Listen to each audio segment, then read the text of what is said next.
नमस्कार दोस्तों, IT exam Guruji app में आपका फिर से स्वागत है। आज हम अपनी एक नई सब्जेक्ट स्टार्ट कर रहे हैं राजस्थान कंप्यूटर टीचर के लिए, जिसका नाम है सिस्टम एनालिसिस एंड डिजाइन। ये आप सभी लोगों ने पढ़ी होगी और इस सब्जेक्ट में हम वो टेक्निक्स और वो फेजेस पढ़ते हैं जो सॉफ्टवेयर इंजीनियरिंग में आगे चल के काम आते हैं। एक कंप्लीट सक्सेसफुल सॉफ्टवेयर अपन को जब प्राप्त होगा जब अपन सिस्टम एनालिसिस एंड डिजाइन की सारी अच्छी बेस्ट प्रैक्टिस और बेस्ट टेक्निक्स को इंप्लीमेंट करेंगे। ठीक है, तो सिस्टम एनालिसिस एंड डिजाइन को आप सभी जानते हो, क्या बोलते हैं? सैड बोलते हैं। शॉर्ट में क्या बोलते हैं इसको? SAD, सैड बोलते हैं।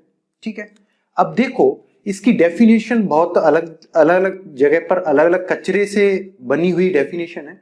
हमको कुछ भी नहीं इधर उधर से अपने दिमाग में डालना। सिंपल एक चीज याद रखनी है कि इसका नाम है सिस्टम या एनालिसिस एंड डिजाइन। अब सर इसकी डेफिनेशन हम यहीं से पता लगाएंगे। System means software system. कैसा सॉफ्टवेयर?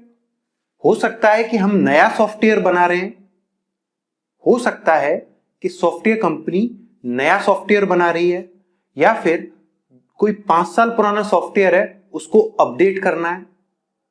ठीक है, मान लीजिए कि मेरी ऐप है और मैं अपनी ऐप के अपडेट हर 2 महीने में 3 महीने में डालता रहता हूं और आप लोग अपडेट करते हो, तो मेरी जो ऐप है वो नई ऐप नहीं है, उसको अपन एग्जिस्टिंग ऐप बोलेंगे।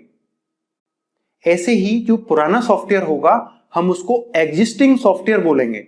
सबसे पहले मैं आपको 10, 20, 25 ऐसी टर्मिनोलॉजी हैं जो हमारी सिस्टम एनालिसिस एंड डिजाइन और सॉफ्टवेयर इंजीनियरिंग में काम आती हैं, वो बहुत ही सिंपल वे में आपको समझनी पड़ेंगी और मैं समझाऊंगा। तो यहां पे सॉफ्टवेयर का मतलब क्या हो गया हमारा?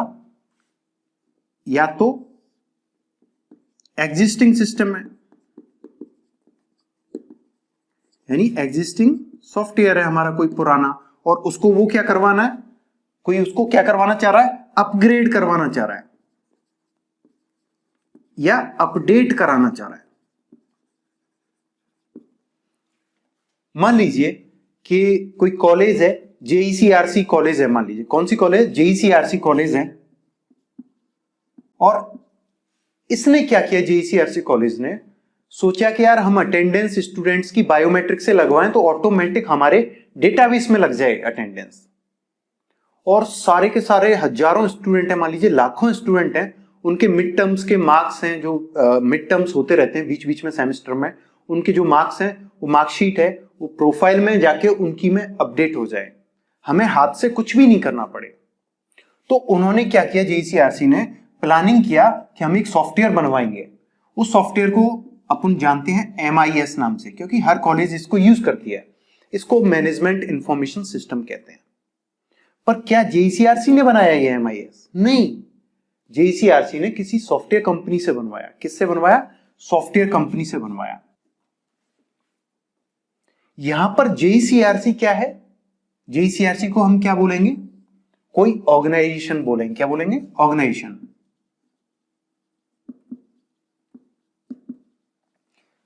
JECRC को क्या बोलेंगे? ऑर्गेनाइजेशन बोलेंगे। और ये सॉफ्टवेयर कंपनी है, ये सॉफ्टवेयर कंपनी है और ये ऑर्गेनाइजेशन है। अब ये ऑर्गेनाइजेशन एक MIS बनवाना चाह रहा है इस सॉफ्टवेयर कंपनी से। तो सॉफ्टवेयर कंपनी इस ऑर्गेनाइजेशन के लिए क्या बनाएगी? MIS बनाएगी, लेकिन वो इसको क्या बोलेगी? यूजर या क्लाइंट। आज बकवास करेंगे, आज के लेक्चर में सिर्फ बकवास चलेगी। ठीक है, ये जो देसी बकवास है यही हमारे जो रियल में समझना है कॉम्प्लेक्स चीजों को, वो यहीं से पता चलेगा। हमें सारी चीजें आसान हो जाएंगी अगर हमने ये टैक्टिक्स और ये सिंपल जो कॉम्प्लेक्स टर्मिनोलॉजी है इसको सिंप्लीफाइड कर लिया, तो सारी चीजें आसान है हमारे लिए। समझो, JECRC कॉलेज है जयपुर की, और उसको कोई सॉफ्टवेयर बनवाना है, और वो सॉफ्टवेयर किस टाइप का सॉफ्टवेयर है? मैनेजमेंट इंफॉर्मेशन सिस्टम, यानी इंफॉर्मेशन का मैनेजमेंट करने वाला सिस्टम। एक डेटाबेस टाइप का सिस्टम या सॉफ्टवेयर बनवाना है उसको। कहां से बनवाएगा? सॉफ्टवेयर कंपनी से करवाएगा, क्योंकि सीतापुरा जयपुर में कई सारी सॉफ्टवेयर कंपनी है। तो वो सॉफ्टवेयर कंपनी से क्या बनवाएगा, एक सॉफ्टवेयर बनवाएगा अपने लिए। उस सॉफ्टवेयर को हम क्या बोलेंगे, इस सॉफ्टवेयर को हम क्या बोलेंगे, सिस्टम। क्या बोलेंगे, सिस्टम। या हम इसको और क्या बोल सकते हैं, प्रोडक्ट। और हम इसको क्या बोल सकते हैं, सॉफ्टवेयर।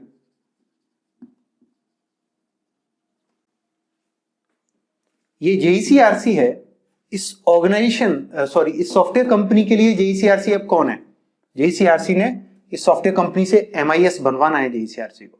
तो इस सॉफ्टवेयर कंपनी के लिए जेईसीआरसी कौन है, एक ऑर्गेनाइजेशन जिसके लिए वो काम कर रहा है, और एक यूजर या फिर क्लाइंट। तो ये टर्मिनोलॉजी आपको याद रखनी है। मैं हूं और मैंने आईटी एग्जाम गुरुजी ऐप बनवाई, ठीक है, तो मैं यूजर हूं, मैं ऑर्गेनाइजेशन हूं, और जो बना रहा है वो सॉफ्टवेयर कंपनी है। तो ये एमआईएस सिस्टम कहलाएगा। प्रोडक्ट भी कह सकते हैं इसको, क्योंकि सॉफ्टवेयर कंपनी बना रही है, डेवलप कर रही है, यानी बना रही है, वहां के लोग मिलकर एमआईएस बना रहे हैं। तो जब कोई किसी चीज को बनाता है तो उसको हम क्या बोलते हैं, प्रोडक्ट बोलते हैं। लेकिन यहां पर प्रोडक्ट कैसा है हमारा, सॉफ्ट प्रोडक्ट है। सॉफ्ट प्रोडक्ट है तो उसको हम क्या बोल रहे हैं, सॉफ्टवेयर, ठीक है। तो सिस्टम एनालिसिस एंड डिजाइन की परिभाषा समझ रहे थे हम। तो सिस्टम हमारे पास कैसा हो सकता है, सिस्टम मीन सॉफ्टवेयर। तो कोई सॉफ्टवेयर हमारे पास पुराना हो सकता है, मान लीजिए यही एमआईएस जेईसीआरसी पहले बनवा चुका है 10 साल पहले, लेकिन अब जेईसीआरसी के रूल्स और रेगुलेशंस चेंज हो गए हैं मैनेजमेंट के या कॉलेज के, और उनको कुछ नए फीचर्स और ऐड करवाने हैं इसमें, या फिर ये एमआईएस अब किसी काम का नहीं लग रहा उनको, तो वो इस एमआईएस को अपग्रेड करवाना चाहते हैं, अपडेट करवाना चाहते हैं इसमें नए फीचर्स। तो फिर हम इस एमआईएस को नया सिस्टम नहीं बोलेंगे, इसको हम क्या बोलेंगे, एग्जिस्टिंग सिस्टम बोलेंगे।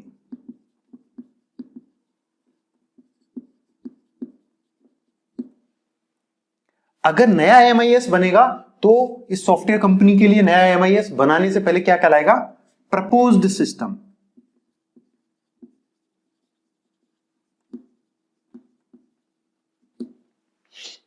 तो यहां पे हम पढ़ रहे हैं सिस्टम एनालिसिस एंड डिजाइन। तो यहां पे सिस्टम का मतलब है सॉफ्टवेयर, और सॉफ्टवेयर दो टाइप का होता नहीं है, वो भूल जाओ टाइप कि सॉफ्टवेयर एप्लीकेशन सॉफ्टवेयर होता है और सिस्टम सॉफ्टवेयर होता है। नहीं भैया, हम वो बात नहीं कर रहे, हम बात कर रहे हैं सॉफ्टवेयर कंपनी दो तरीके से काम करती है, या तो वो नया सॉफ्टवेयर बनाती है या फिर किसी पुराने सॉफ्टवेयर पर काम करती है। पुराने सॉफ्टवेयर को अपन एग्जिस्टिंग सॉफ्टवेयर या सिस्टम बोलेंगे, और नया जो बनाना है उसको, जो प्रस्तावित है, कोई बनवाने आया है, उसको हम प्रपोज्ड बोलेंगे। तो यहां पर जो सिस्टम है वो या तो एग्जिस्टिंग सॉफ्टवेयर है या फिर वो कैसा है, प्रपोज्ड, यानी प्रस्तावित सॉफ्टवेयर या सिस्टम। तो सिस्टम मींस कोई पुराना सॉफ्टवेयर या फिर कोई नया बनने वाला सॉफ्टवेयर। एनालिसिस यानी एनालाइज करना है इसको, किसको, इस सिस्टम को एनालाइज करना। एनालाइज का मतलब क्या हो गया, इसको इन्वेस्टिगेट करना। इन्वेस्टिगेट करने का मतलब, अगर वो फॉर एग्जांपल पहला वाला लेते हैं एग्जिस्टिंग, तो मान लीजिए जेईसीआरसी ने 10 साल पहले कोई एमआईएस बनवा लिया, तो इस एमआईएस को इन्वेस्टिगेट किया जाएगा, एनालाइज किया जाएगा। इसको क्या किया जाएगा, एनालाइज किया जाएगा। एनालाइज क्यों किया जाएगा, कि ये अपडेट होने के लिए क्यों आया है, इसमें क्या कमियां हैं, ये सिस्टम फेल क्यों हो गया, अब उनको इन्वेस्टिगेट करना, इसकी कमियों को इन्वेस्टिगेट करना, फिर उन कमियों को इन्वेस्टिगेट करने के बाद इसमें वापस डेवलपमेंट के जरिए उन कमियों को पूरी करना, और बन गया वापस सॉफ्टवेयर। नया है अगर वो प्रपोज सिस्टम है एमआईएस, अब कैसा है, प्रपोज्ड यानी बनाना है उनको, तो वो क्या करेंगे। तो हमेशा याद रखना, वैसे तो बहुत सारे फेजेस होते हैं जो आप बुक्स में पढ़ते हो ना, उससे भी ज्यादा फेजेस होते हैं, पर अपन बेसिकली बात करते हैं ना, तो अपन क्या बात करते हैं, अपन एनालिसिस और डिजाइन की बात करते हैं कि एनालाइज कर लो फिर डिजाइन कर लो, पर हमारा सबसे पहला जो फेज होता है, सबसे जो पहला फेज, आप इन सब चीजों को लिखने की जरूरत नहीं है ना, इस कचरे को नहीं लिखना है आपको। मैंने आपको ऑलरेडी सारी चीजें बना के पीडीएफ अपलोड कर दिया है और इंग्लिश वर्जन भी मैं कल डाल दूंगा उसका। अब देखिए, सिस्टम समझ लिया, एनालिसिस समझ लिया। अब एनालिसिस में क्या होता है हमारा, हम सिस्टम को एनालाइज करते हैं, यानी कोई सिस्टम एनालिसिस करने से पहले हमें पहले क्या चाहिए, प्लानिंग। प्लानिंग के बाद हम क्या करते हैं, एनालाइज करते हैं उसको।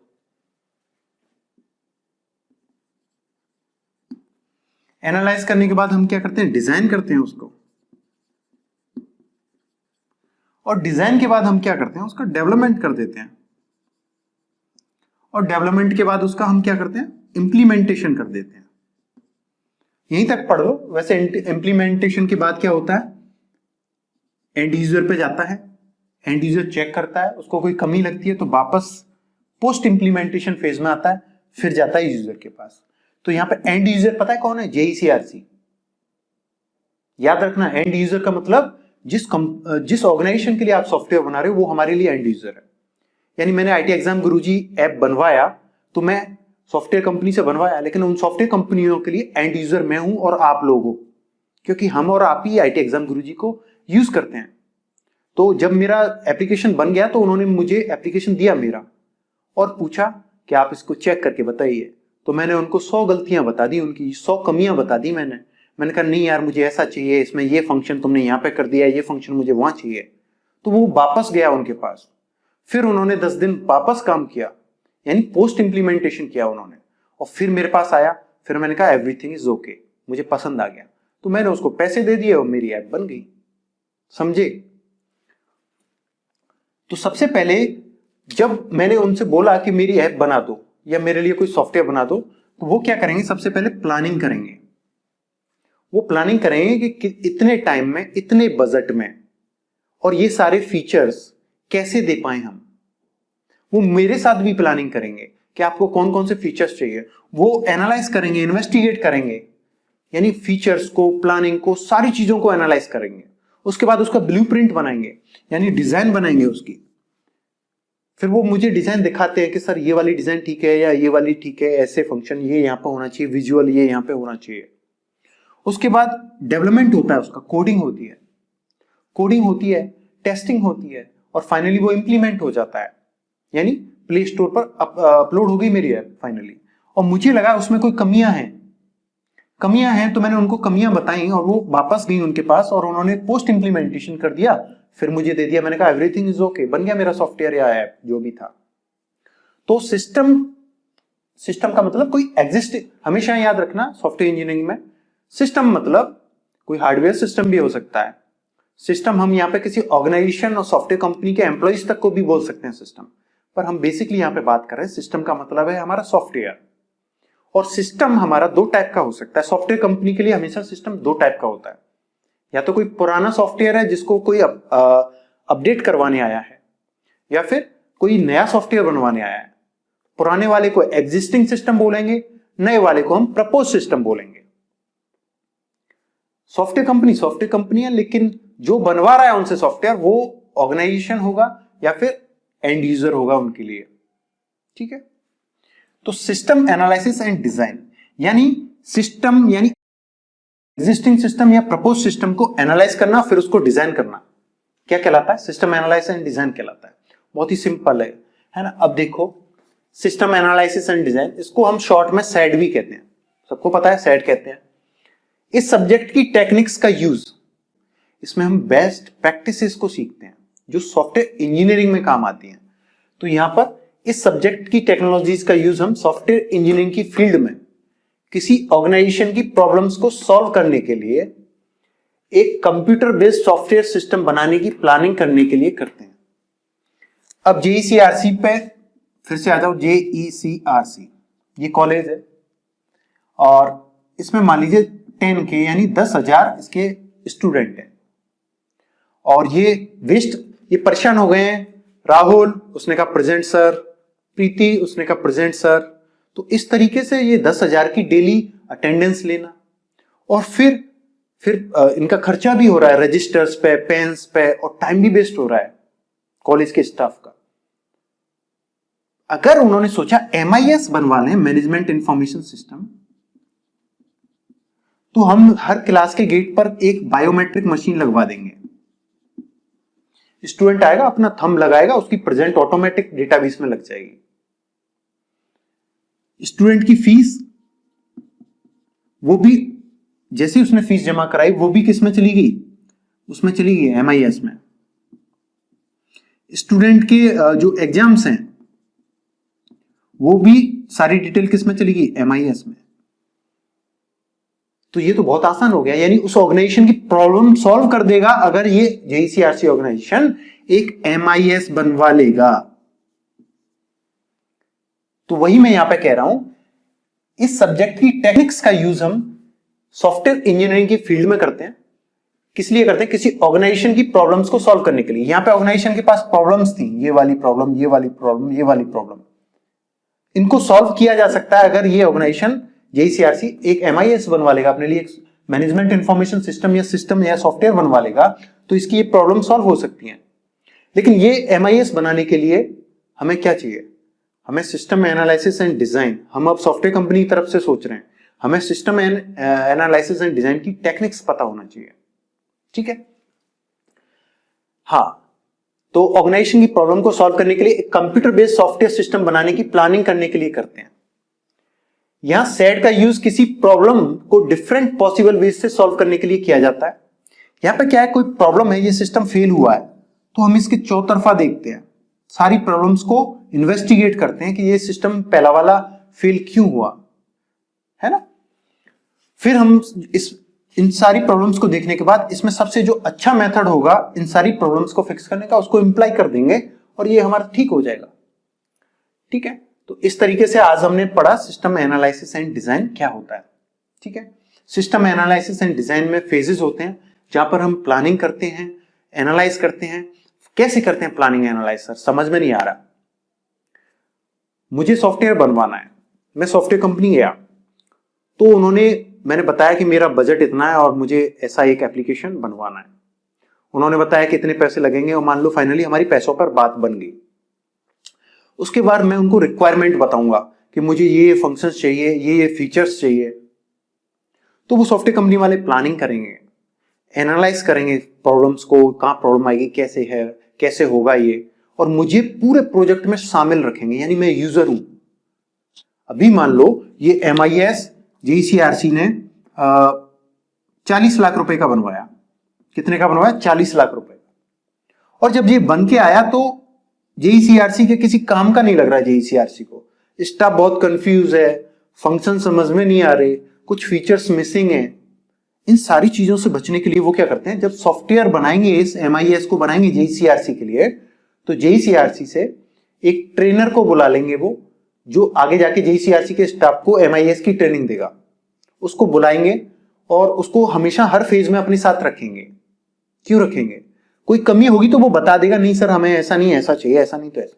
अगर हमने पूरा सॉफ्टवेयर बना दिया फिर वो बताए 10 जगह नहीं ये कमी हो गई, ये कमी हो गई, तो वो हमारे लिए टाइम वेस्टिंग और कॉस्टिंग रहेगा। अगर हम उसको हर फेज पे अपने साथ रखेंगे तो बड़ी आसानी से वो बता देगा कहां पे क्या कमी है। ठीक है, मान लीजिए ये सॉफ्टवेयर कंपनी है, क्या है, सॉफ्टवेयर कंपनी है। तो सॉफ्टवेयर कंपनी में बहुत सारे लोग होते हैं, जैसे उस कंपनी का MD डायरेक्टर कुछ होगा, लेकिन अगर अपन टीम की बात करें तो प्रोजेक्ट मैनेजर होता है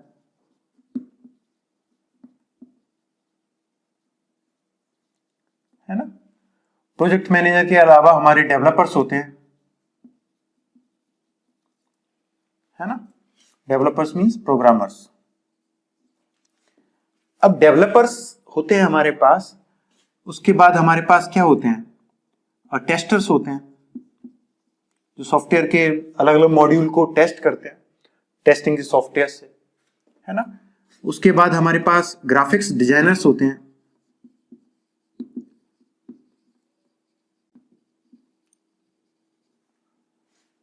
लेकिन एक व्यक्ति और होता है जिसको हम बोलते हैं सिस्टम एनालिस्ट। क्या बोलते हैं? सिस्टम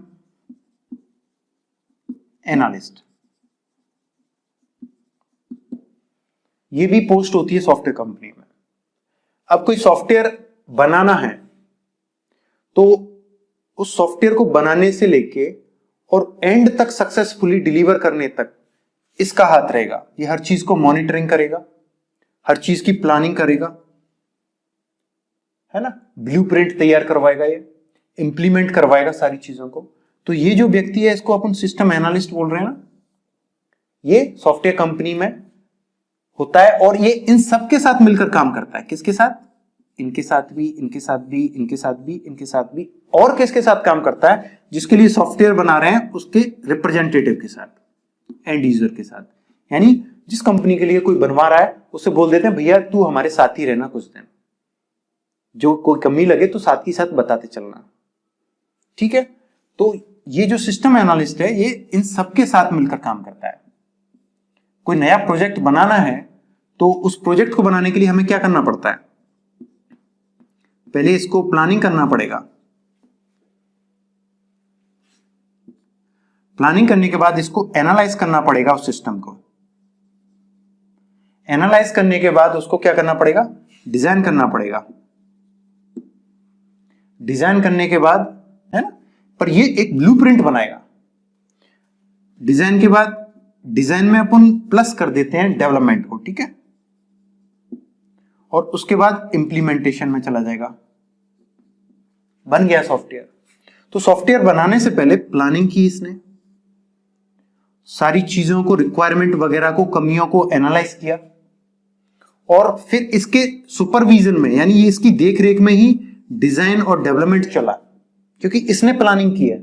इसको यूजर के साथ इंटरव्यू किया है इसने, एंड यूजर के साथ, एंड यूजर की रिक्वायरमेंट इसको अच्छी तरह पता है।